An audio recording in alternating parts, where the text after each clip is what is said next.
Bismillahirrahmanirrahim. Assalamualaikum warahmatullahi wabarakatuh. Jumpa lagi dengan saya, Amsal Junid, dalam seri kuliah Auditing. Kali ini kita akan membahas bukti audit. Bukti audit digunakan oleh auditor untuk menentukan apakah laporan yang diaudit telah sesuai dengan standar atau kriteria yang ditetapkan.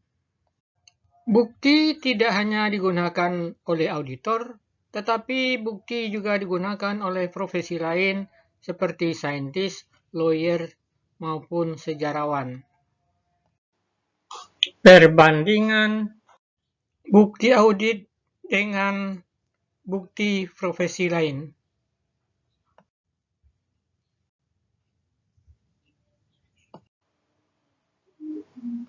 Untuk mengumpulkan bukti audit, auditor harus membuat serangkaian keputusan. Pertama, harus diputuskan prosedur audit yang akan digunakan. Yang kedua, harus ditentukan besarnya sampel yang akan dipilih untuk setiap prosedur. Kemudian harus ditentukan item mana yang akan dipilih sebagai sampel dari populasi. Dan terakhir, yang keempat adalah kapan masing-masing prosedur akan dilakukan. Sedangkan kumpulan dari audit prosedur yang disertai dengan besarnya sampel, pemilihan sampel, dan waktu pelaksanaan pengujian disebut dengan istilah audit program.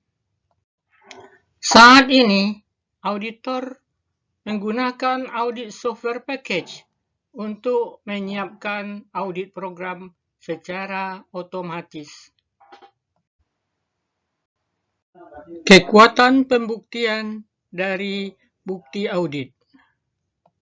Kekuatan bukti ditentukan oleh dua hal. Yang pertama, kesesuaian bukti dengan yang akan dibuktikan.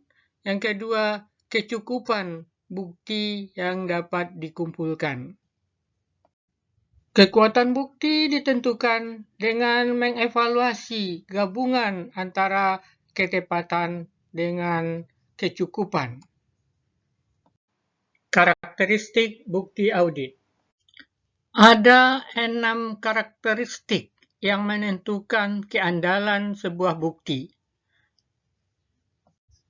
Pertama, independensi dari penyedia informasi atau bukti. Semakin independen penyedia bukti, semakin andal bukti tersebut. Yang kedua, efektivitas dari sistem pengendalian internal klien. Bukti dalam kondisi sistem pengendalian yang kuat lebih reliable dibandingkan bukti pada yang diperoleh dalam kondisi pengendalian internal yang lemah. Yang ketiga, pengetahuan langsung auditor. Bukti yang diperoleh atau diketahui secara langsung oleh auditor lebih reliable jika dibandingkan dengan bukti yang diperoleh dari pihak lain.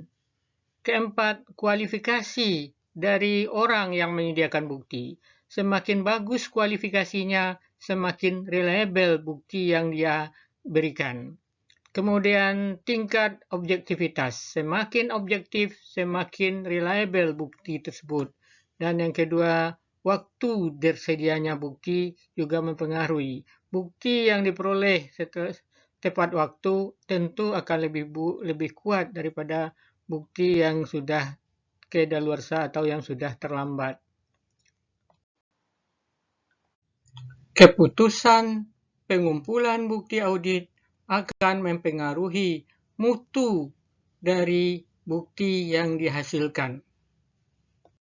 Prosedur audit yang digunakan dan waktu pelaksanaan prosedur akan menentukan ketepatan atau kesesuaian bukti, sedangkan besarnya sampel dan unsur yang dijadikan sampel akan menentukan kecukupan bukti.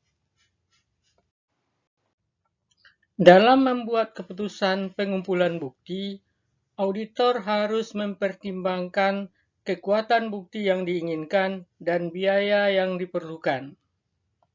Agar dapat diperoleh bukti yang tepat dengan jumlah yang cukup dengan biaya yang paling rendah. Demikian pertemuan kita kali ini. Sampai jumpa. Assalamualaikum warahmatullahi wabarakatuh.